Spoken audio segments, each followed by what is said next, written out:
good morning, good afternoon, good evening, everyone.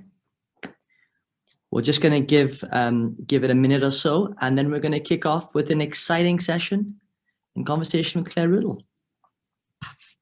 Thanks, Richie. Hi, everybody. I hope you're well this morning. Thank you for joining the session. Absolutely. We're dialing in from what is a cloudy day in London. But I hope, indeed. Hope wherever you are, the sun is shining. Okay, well, look, why don't we kick off for this? Sure. So look, welcome everybody, and welcome to the first session in Conversation With. Now, we're doing this in partnership with Pearson BTEC and the School of Marketing. It's a great collaboration, and we're going to talk a little bit more about that. So this is the first in what is going to be 3 sessions where we are literally talking to some of the world's most renowned marketing directors and chief marketing officers. Now, before we get started into the main thrust of the presentation and really do get some great insights from Claire here today, I thought I'd just cover a few key housekeeping rules here. So the first off is just to say that the session is going to be recorded, so you can kind of play back later on, and it's going to be available on Pearson Qualifications website later on.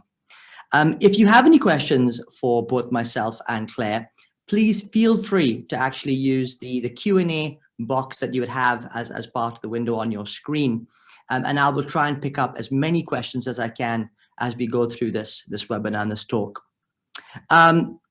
A follow-up email link will also be sent, so you can access all the resources that we discuss today as well. So without further ado, let's kick off today. And I would love to just turn over to Claire and get a little bit of an introduction, Claire, to your background and why you love marketing so much. Thanks, Richie. So welcome everybody again. So I've worked in marketing for about 25 years now.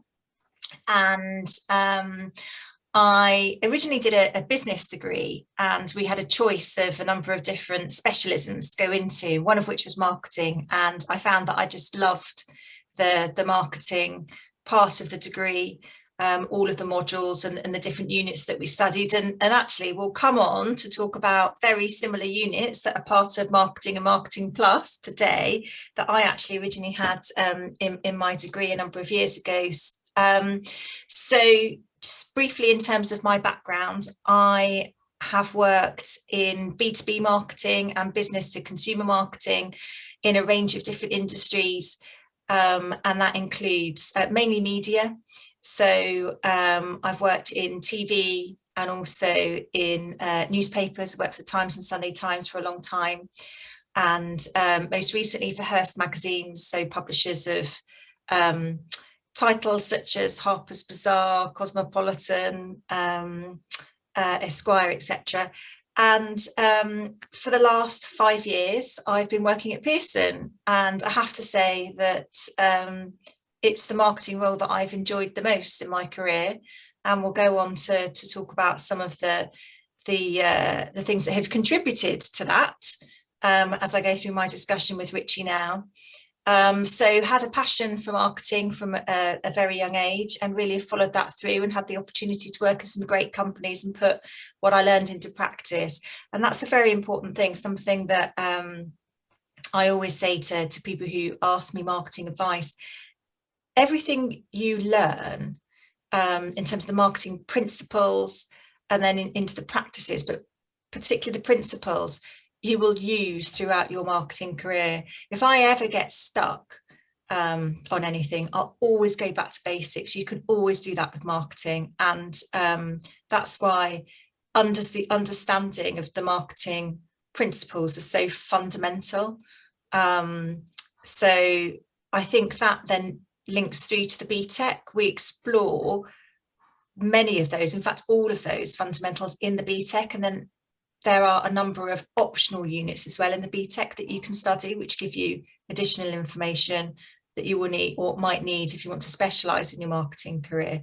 But it's really important to have that information. And that's why we felt so passionate about launching the BTEC and also Marketing Plus, which enhances the BTEC as well.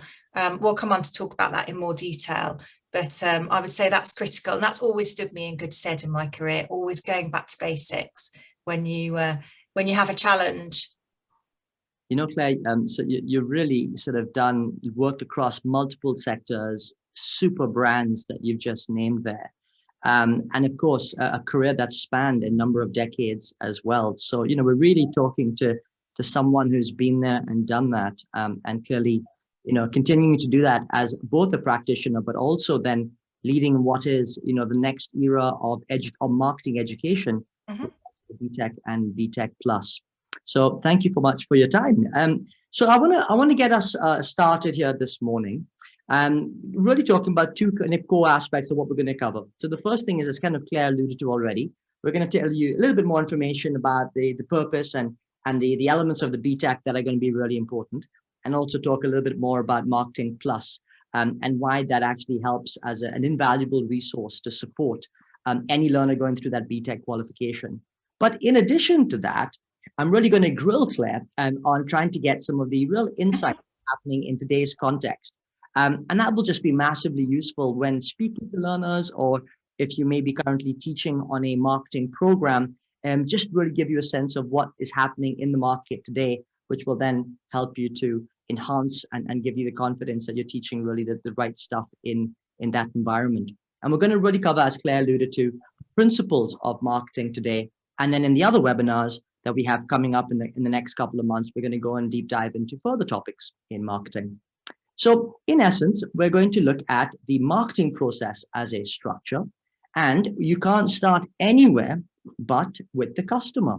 So I'm going to start and ask Claire the first question around customer understanding, and particularly in the world where the world has really gone topsy-turvy and upside down over the last 18 months. So what do you think has been the impact on consumers of the current COVID pandemic?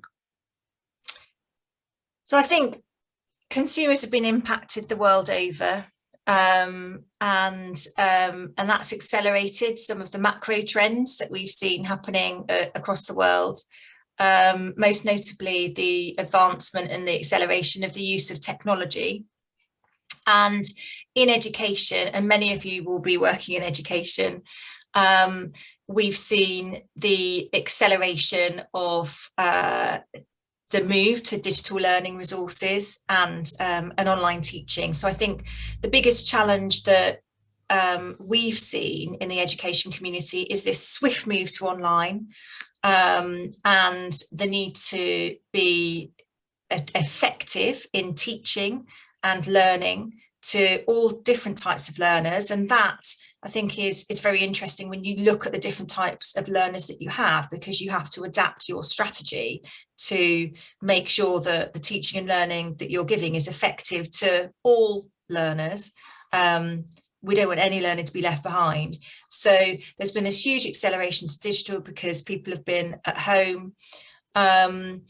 And what we've seen coming out of the pandemic is this move towards blended learning as well. So whereas many people are back in the classroom now, certainly in the UK they are, I know it's not the same the world over, but what we've found is that many people have continued to utilise digital learning resources, and they're being used as an enhancement to their teaching. So, and they're proving to be extremely effective. And the reason being that digital learning resources can be accessed anytime, anywhere by learners, by teachers, and that's exactly the same as Marketing Plus.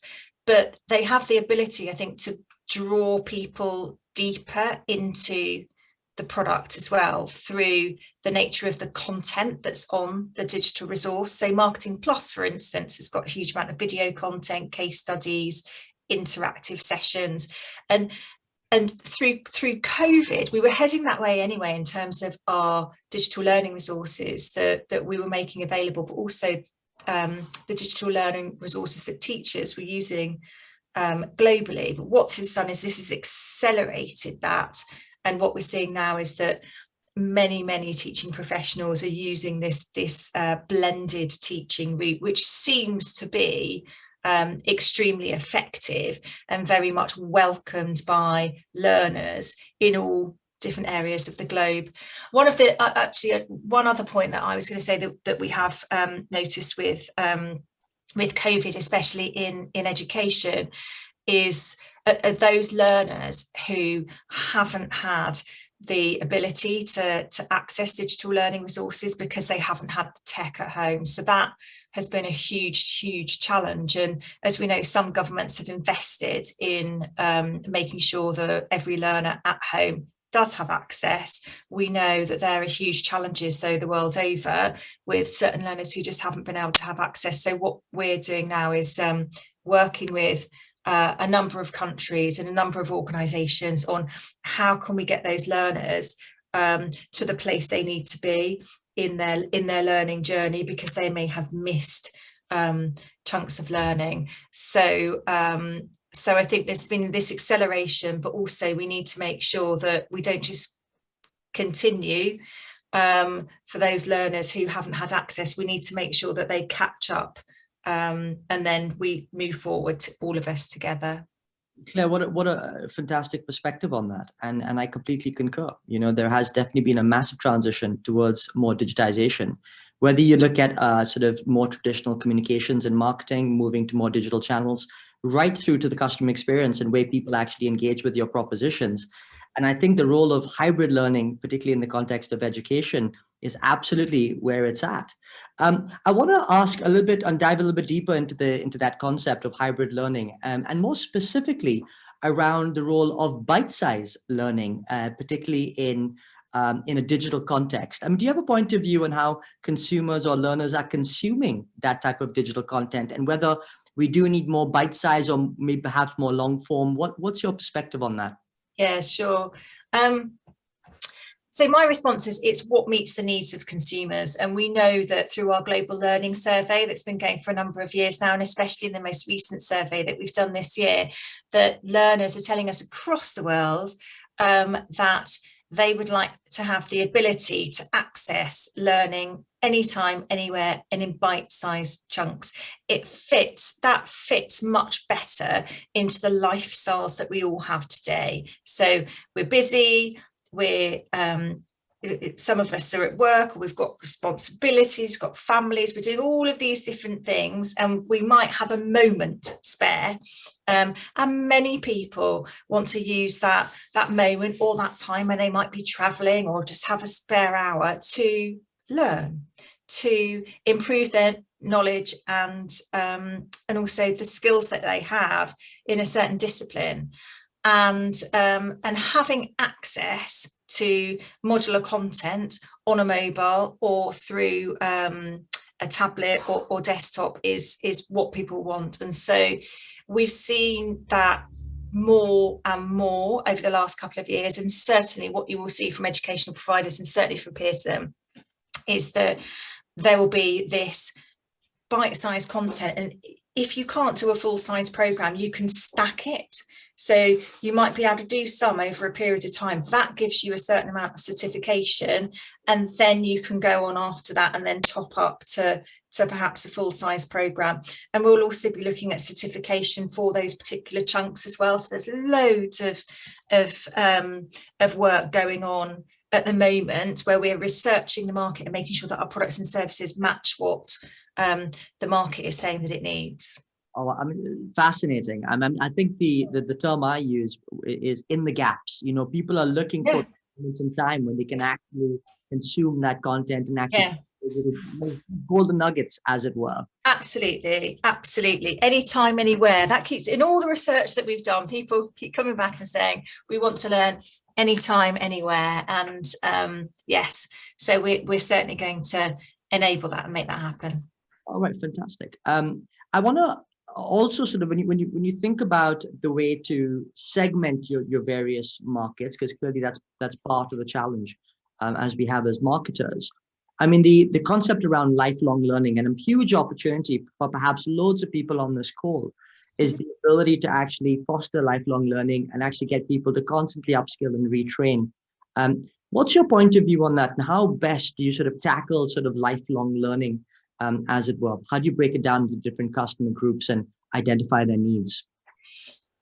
Yeah, so I think there's two areas there that I'd like to cover. The first is around lifelong learning. So we know through a large amount of research that we do ourselves and other research papers and in the news, in the media, that we are going to have to upskill and reskill throughout our lives.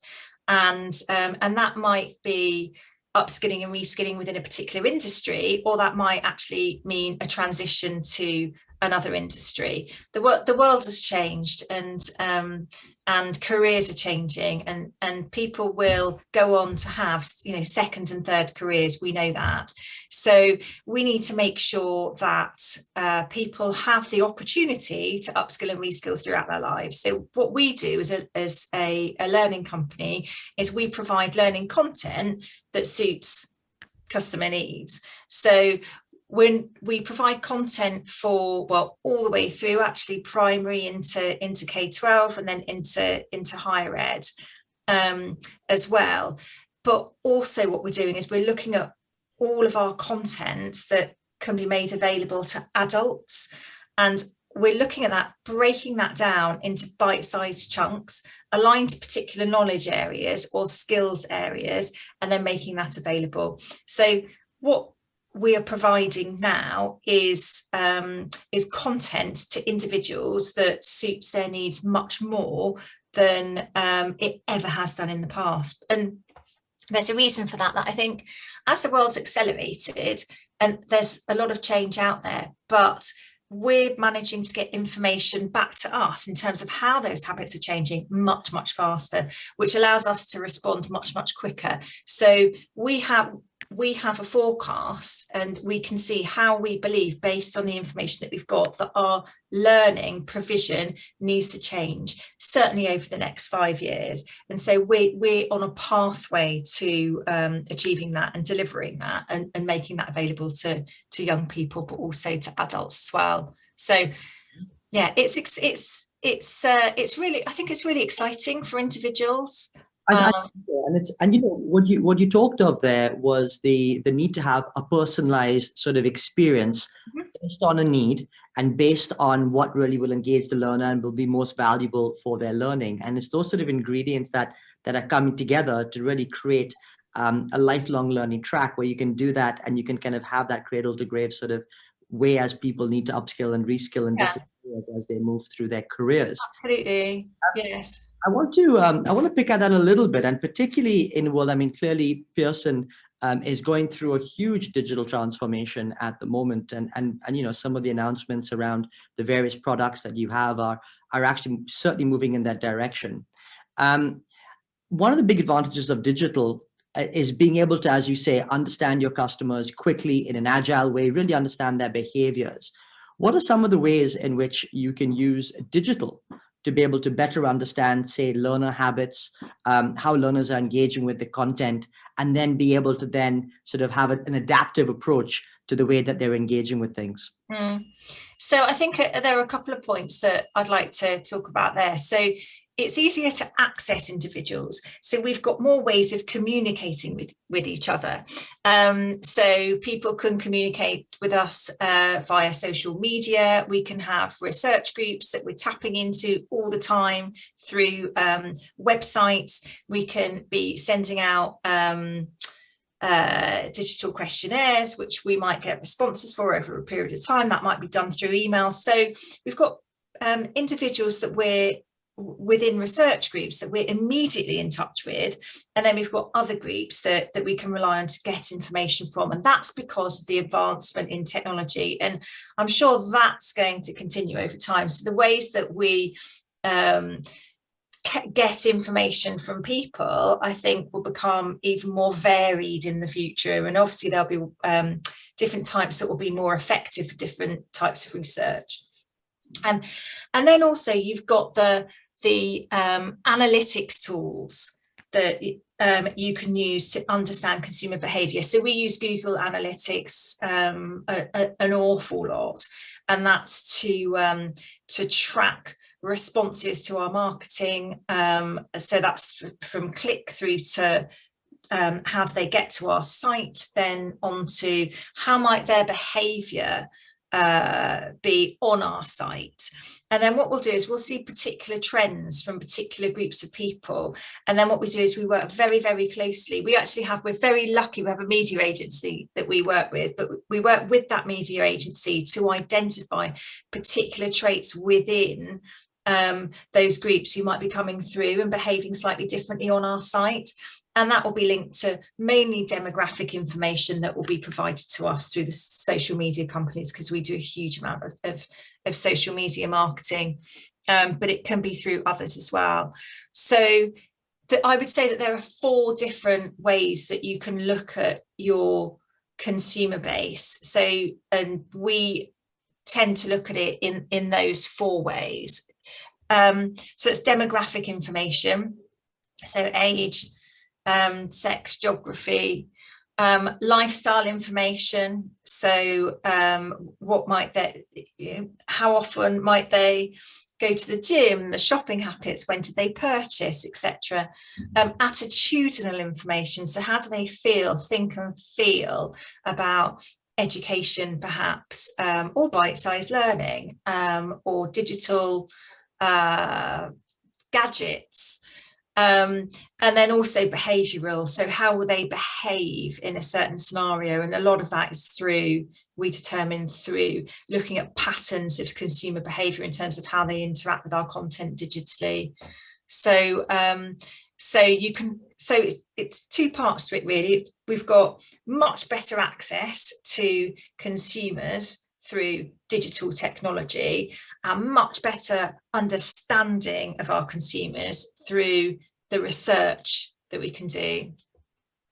Yeah, to be honest, I mean, I think that was so well summarized as the sort of 4 key elements that really bring together to be able to understand, segment your customers, and understand what their needs and requirements are. So thanks for that. I mean, so by the way, anybody who's got any questions on any of these key topics, please do put them in the Q&A box, and I will pick them up, and I'll be able to quiz Claire some more on that area. So we've talked a lot about customer understanding, some of the tools, techniques, some of the broader macro trends that are happening on the back of the pandemic and the way that consumer behavior has evolved as a consequence. And now I want to come on to perhaps the second stage of the marketing process, which is, we've identified needs, wants, desires of our consumers. How do we turn that into tangible propositions and products and services to be able to meet those needs? Mm-hmm. On that basis, perhaps the best example to perhaps use as a bit of an anecdote is, I know you recently launched the Marketing BTEC is a good case in point. How do you take some of those consumer trends that you talked about and then start to think about what would go into a product like the Marketing BTEC? Yeah. So all of the products and services, or the qualifications and services and resources that we develop, it's all in response to consumer demand, so and market demand. So as I said, we have a product pipeline that is designed to meet consumer needs. So a couple of trends that we're seeing in the market at the moment is the desire to have esports qualification. So esports is an enormous industry and growing hugely across the globe. And what they need are people that are trained in various aspects of esports, whether that be broadcasting or coding, games design, etc., etc. So that's just one example of we have an esports BTEC out there in the market at the moment, which is definitely gaining in popularity. We're also looking at other options in terms of BTECs in sustainability, and what that might look like going forward, and other industries that are forecast to grow. And there are certain industries that have changed significantly as a result of the pandemic. So we're just looking to pivot some of our qualifications to match those, those needs as well.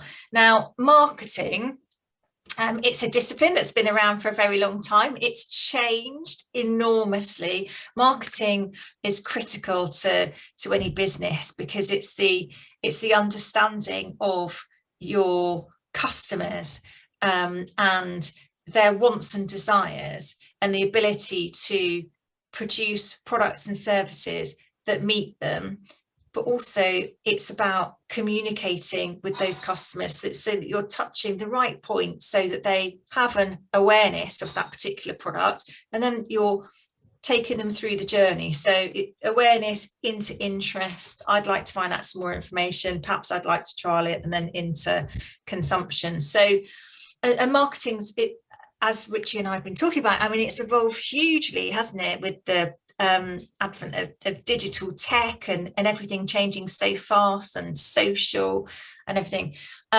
So marketing was always necessary, I believe, as a qualification for Pearson to launch, because it's a critical part of business and it's a critical discipline. And if we say that we are there to give individuals the knowledge, skills and behaviours that they need in order to pursue certain careers, then marketing was always going to be part of that. But what's critical with marketing is that we constantly update the content of the qualification and the tools and resources that we're offering to be relevant to the market. So that is what's critical with this particular product, and we are. So what you will find with our BTEC in marketing is that it's absolutely it hits the mark in terms of where we are with marketing at the moment. So the marketing principles are applied to present day, so learners get an understanding of the fundamentals, but how they apply to present day.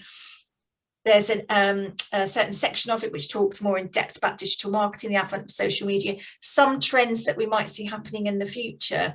But then you've got Marketing Plus as well, which you can use alongside it. And what that does is that just brings to life the qualification. So like I was saying earlier, it's so important that we all live these industries, because learners might be in a classroom for a period of time, but ultimately what we want them to do is to succeed out there in the world, in the workplace.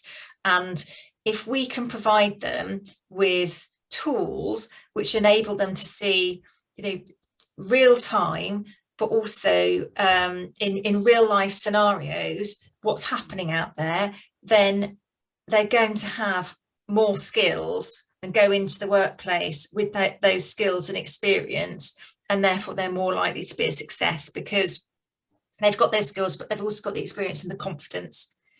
So they really do go hand in hand, these two. So marketing is fundamental to the qualification, but also all of the wealth of content that's in Marketing Plus. Claire, that's super insightful there. And actually you touched on some really key relevant points, particularly in our discipline. I mean, it's interesting you note that on the one hand, principles and fundamentals and strategic frameworks that we use would probably stay true for decades to come. Some things that are earthed in the ground and will just not change. Yes. It's important that students get really grounded in those and familiar with those as the underpinning of the discipline. However, yes, we've also alluded to the fact that actually marketing as a discipline is changing almost on a daily, if not weekly basis, with new tools, techniques, knowledge, skills coming right through. And then there's a greater need, more than ever so, to be able to apply and understand how you can use both of those things to gain the balance of the fundamentals, and then being able to kind of go, well, actually, what's changing in the landscape and what's more quickly in order basically evolve the practices of our organizations. So kind of both those levels are really important. And I know the qualification really does a great job, and Marketing Plus does a great job of being able to keep up with both those dimensions. Yes. And I know you mentioned the marketing funnel framework just now. And that as a concept has been around for a long time, but it's actually those three stages that you mentioned, the awareness, the interest and conversion. It's applied the different marketing tools to that framework, which is where the magic of the most current insights and information come to life, really. Now, I really want to pick up a little bit on the fact that we talk about the upper element of it, that changing on a very frequent sort of basis. How does an education company like yours use different techniques and tools to keep up with the way things are sophisticatedly kind of evolving? How do you do that? How do you evolve the proposition continually? Is that, do you mean across all comms areas or the particular qualification and resources? I'm thinking more about how do you, as an organization, Yes. organize yourselves to make sure that you're constantly keeping up to date with the latest tools and thinking that's happening, both internally from a comms perspective, but also from propositions, and your propositions are clearly qualifications. Yes.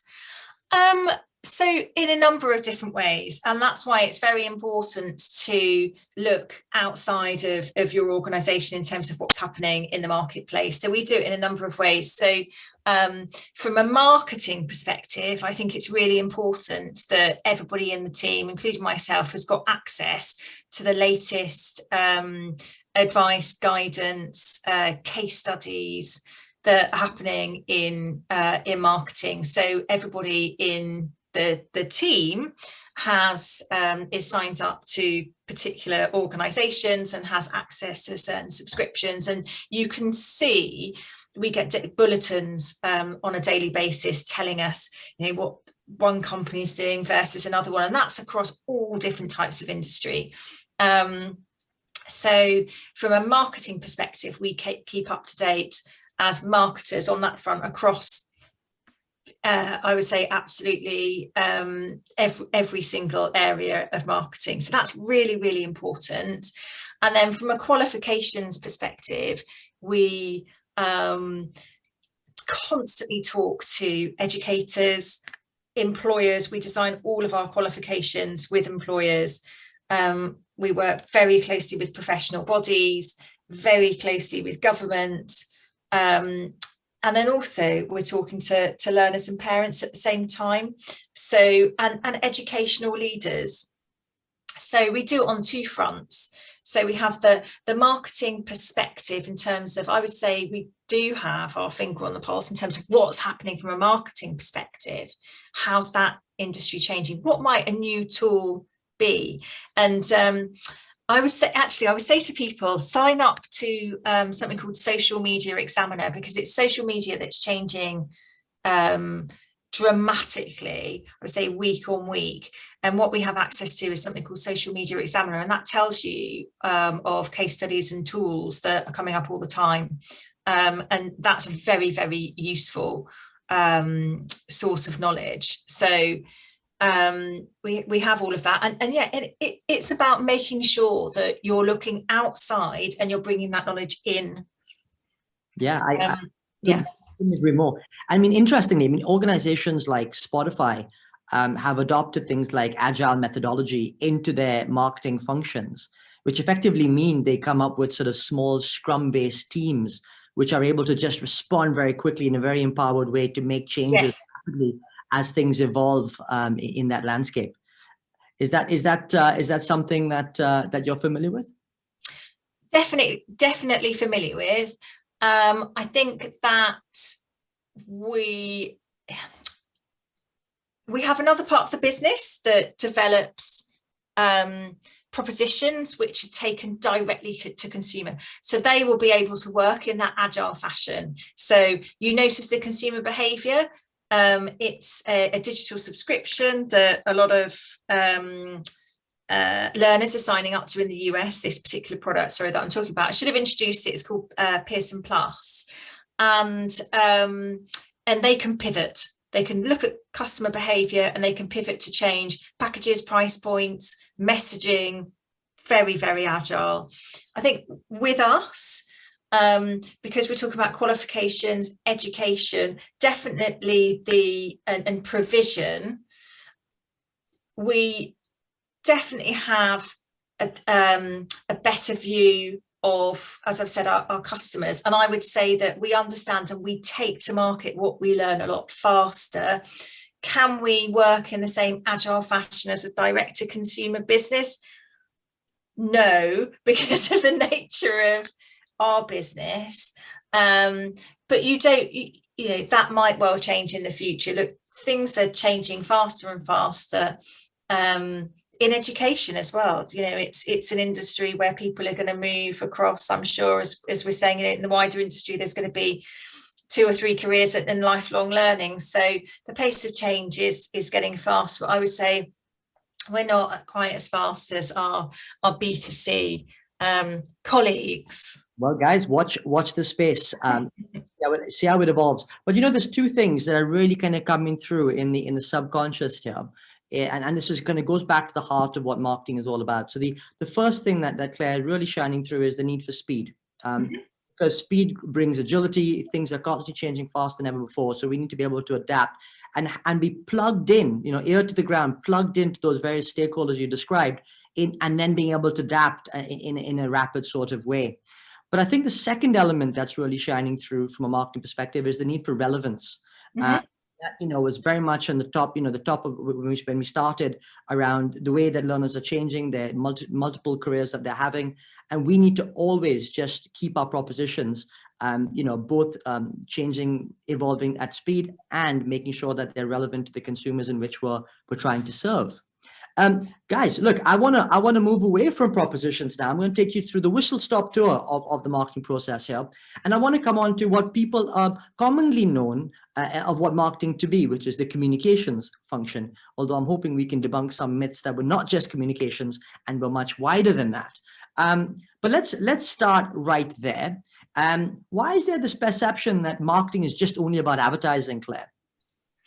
I think that's because what people see, and if you're not part of the marketing world, and you don't have time to think about it, you just look at, okay, what am I seeing on TV? And you don't think about, oh, how might they have got to that advert? Why is the messaging as it is? And of course, it must be targeted to certain individuals, and why might that be the case? So I think it's very much that in the wider world, consumers just see the advertising, and that's why they think that it's just communications. But obviously, it's so much more than that. 100%. Look, I'm glad we got that sort of sorted out from the get-go, because when people, probably the most commonly kind of misconception of marketing is that it's all about advertising and communications, when the reality is it's so much wider than that. And I think, both the qualification and Marketing Plus really do cover the end-to-end spectrum of what a marketer's remit is, to really develop whole-shaped marketers or holistic marketers. I think the terminology right now is T-shaped marketers. Are you familiar with that? I haven't heard that. Aha. It might be something I hear soon. No, I haven't heard that yet. The combination of broad-based marketing skills, which is the end-to-end marketing process, and how you kind of are able to navigate the insight to execution, yes, and the various marketing specialisms that exist, yes, digital, whether that be insight, propositions, etc., etc. And I think the ultimate sort of career progression of marketers today is the need to have a T-shaped career. So they need to understand both marketing spectrum generally, as well as have key specialisms under their belt as well. Oh, absolutely. Yeah, absolutely. And that's why bite-sized learning is so important, because, as I said at the very beginning, we're all so busy in our daily lives. So when we have that downtime or those opportunities to learn, which people do want to do, it's important that information is easily accessible. So it just lends itself to this bite-sized learning, just lends itself to the way that the world in which we live today. And I think that's a really valuable tool that people can use to upskill themselves, in the gaps, as it were. Yeah. Claire, you started off the first customer insight was the movement towards digital. Mm-hmm. Now, are we now then saying that from a communications perspective, it's all about digital? Or what's the role and the blend between online and offline? Yes.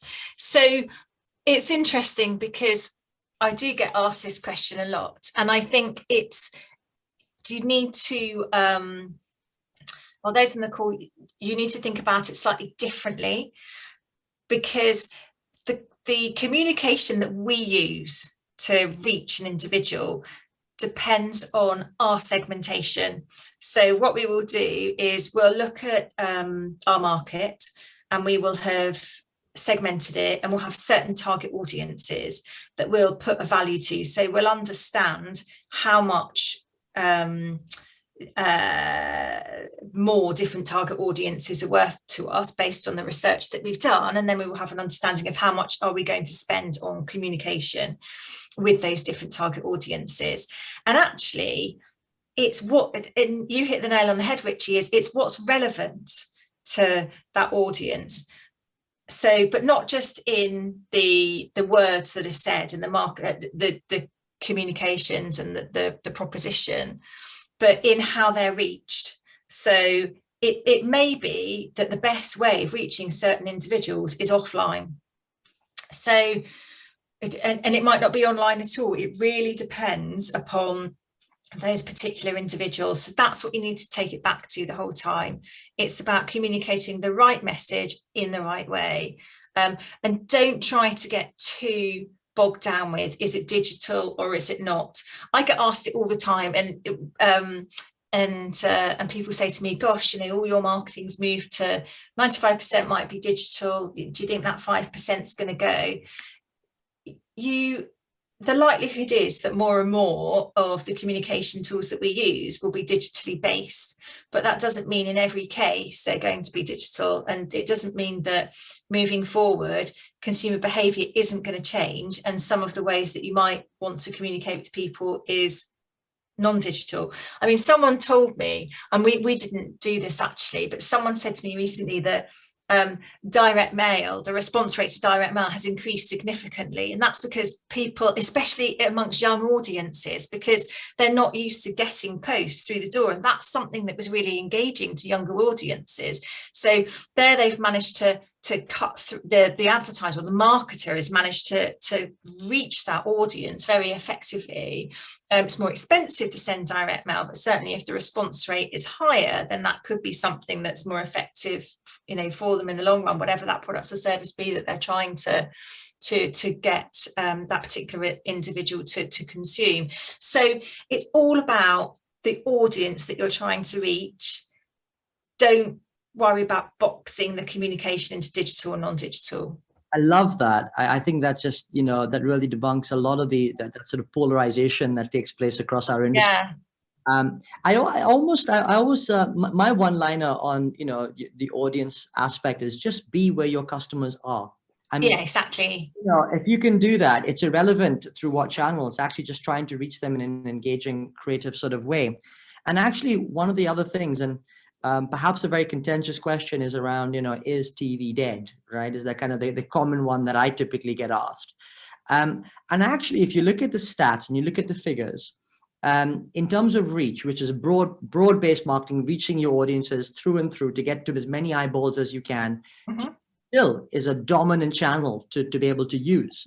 But the real magic, I think, when it comes to this sort of the communication, sort of the media play, is the way that you mix the channels together to make them even. So it's the 1 + 1 = 3 sort of analogy, where if you can actually get certain channels to work together in harmony, you can actually create an even greater effect than you can with them just working in silos. Yeah, absolutely. And we look at, so if we're trying to target a particular audience, we'll look at what might the effectiveness, what might the mix be that's going to get you the best possible effectiveness. So, and we'll look at, well, for brand campaigns in particular, it'll be reach, engagement and impact that we're looking at, as well as then obviously clicks and page views, etc., etc. So yes, you're absolutely right, Richie, that it's not one.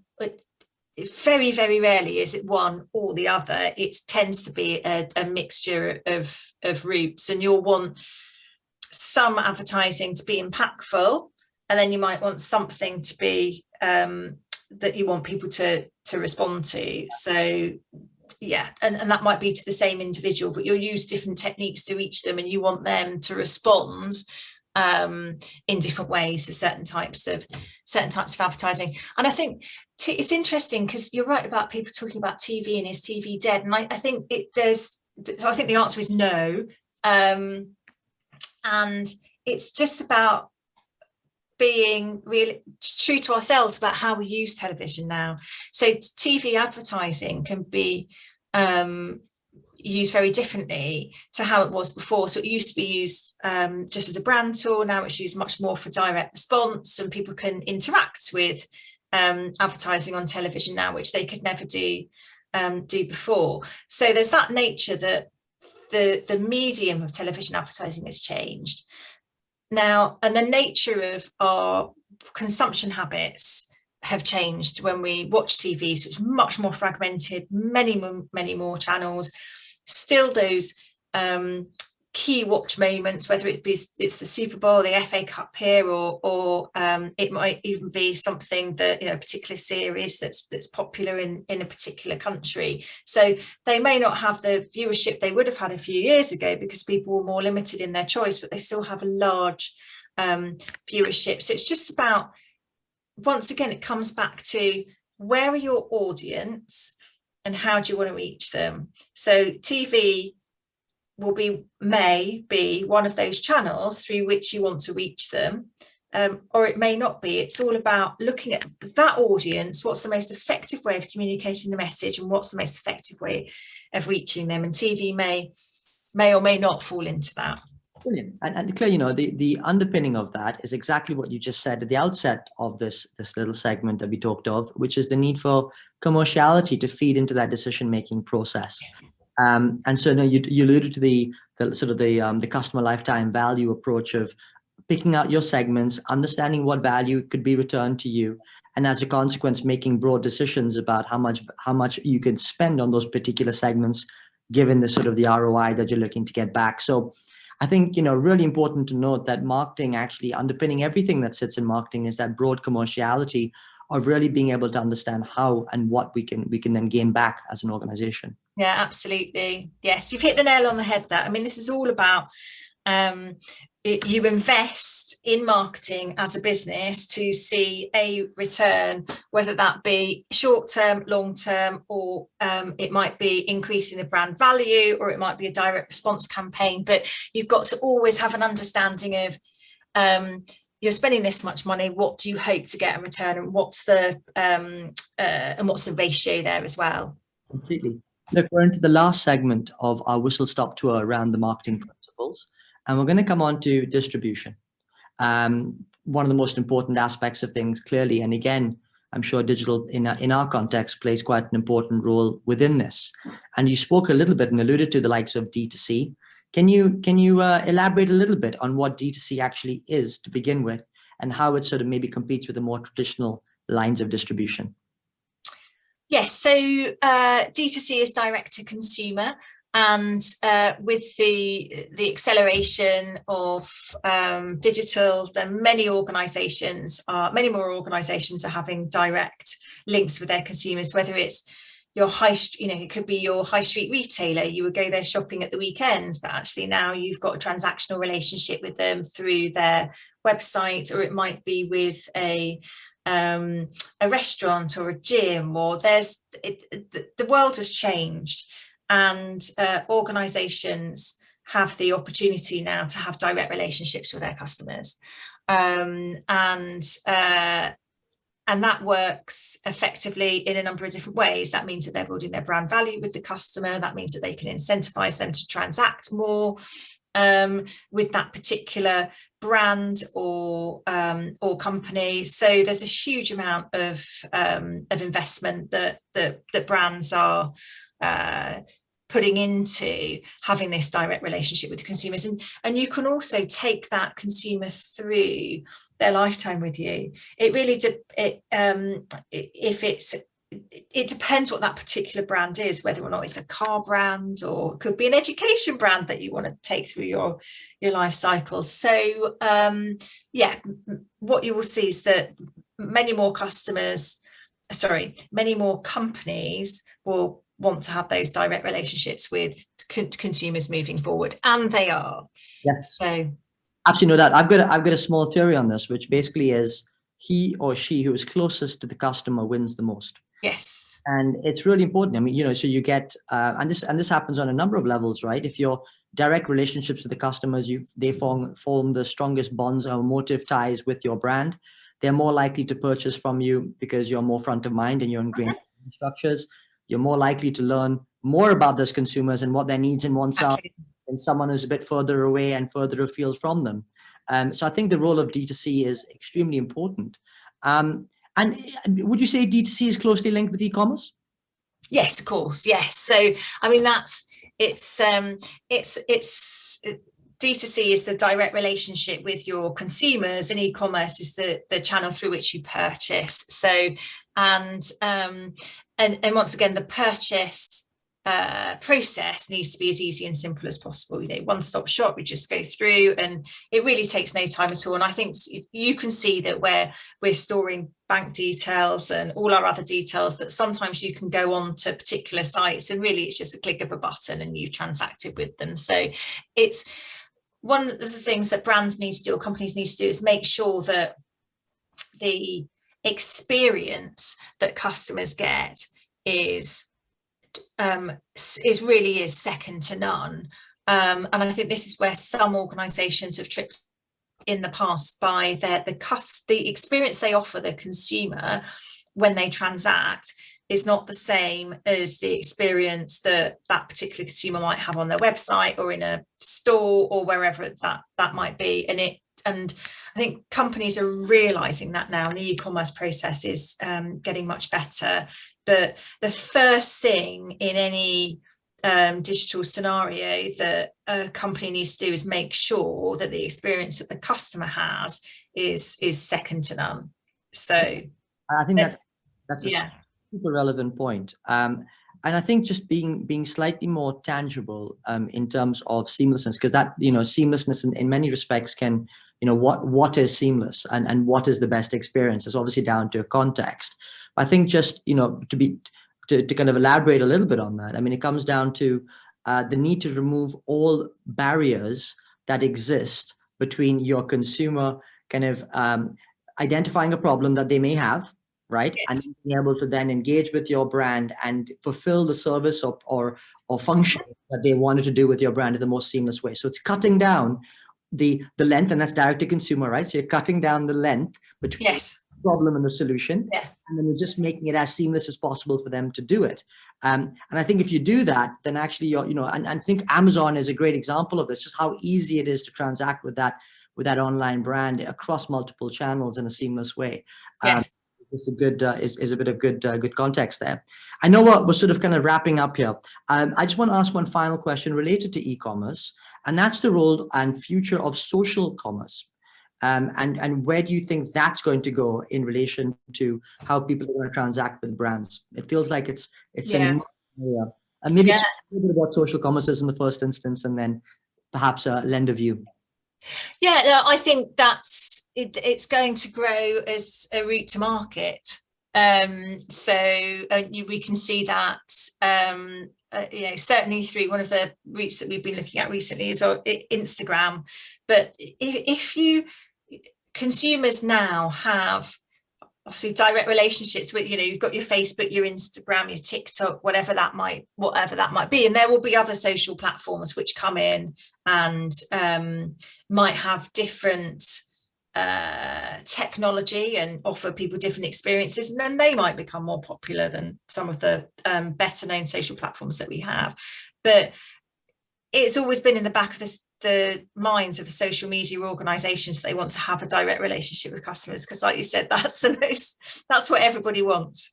So because you can take that customer with you throughout the life cycle, you can have dialogue with that consumer, you can do the research, it just gives you the opportunity to maximize the lifetime value of that consumer, and also give them a better experience, because it isn't just one way with us wanting to maximize that lifetime value. We want them to have a great experience with us, so they keep coming back to us and so that they tell other people about it. So yeah, social media commerce is only going to grow, and there'll be other ways, I'm sure, that we'll be transacting as well in future. What you'll see is, I think, in every scenario, is the market fragment as different types of technology suit different individuals. So I guess it goes back to, right at the very beginning, there was one type of car. Now look at what you have out there. So it's all about choice, and there's going to be much more choice available for consumers, and consumers have the ability to choose what suits them. So, but I was going to just say one thing about, as we were talking about the experience that customers have. one of the critical things that we need to do as Pearson is make sure the experience that we have that we give our customers, so many of you on the call now, is as seamless, pleasant, an experience as possible. And if you are, if anybody here isn't finding that they're getting that, please let us know. So please either contact myself or your RDM in region, who will be able to assist you with any of that, because certainly we want to give you the best possible experience that we can. Thank you, Claire. What a wonderful note to finish on. And I really do have to thank you. We've really been through the heartline, length and breadth of the marketing process here today, talking around both the fundamentals as well as the sophisticated way in which our industry is evolving, and some real great tips there, just in terms of how both educators as well as learners can keep up to speed with the way that our industry is evolving, and clearly linked to the BTEC in marketing as well as Marketing Plus, which offers some even greater insights around that and that content piece. Yeah. You guys, without further ado, I just want to say a massive thank you to the audience here as well. It's been great having you. Thanks, guys. Listening in to all the discussion here. If there's any follow-up questions, please do get in touch with us. And if you've enjoyed this session, the good news is we've got 2 others coming up in the next couple of weeks and months. So do join us for those as well. But we're going to get more in depth about different aspects and more specialist aspects of marketing for you, with different marketing directors and CMOs as well. So lots more in store. But for now, just have a fantastic day ahead, and we'll catch up with you all very, very soon.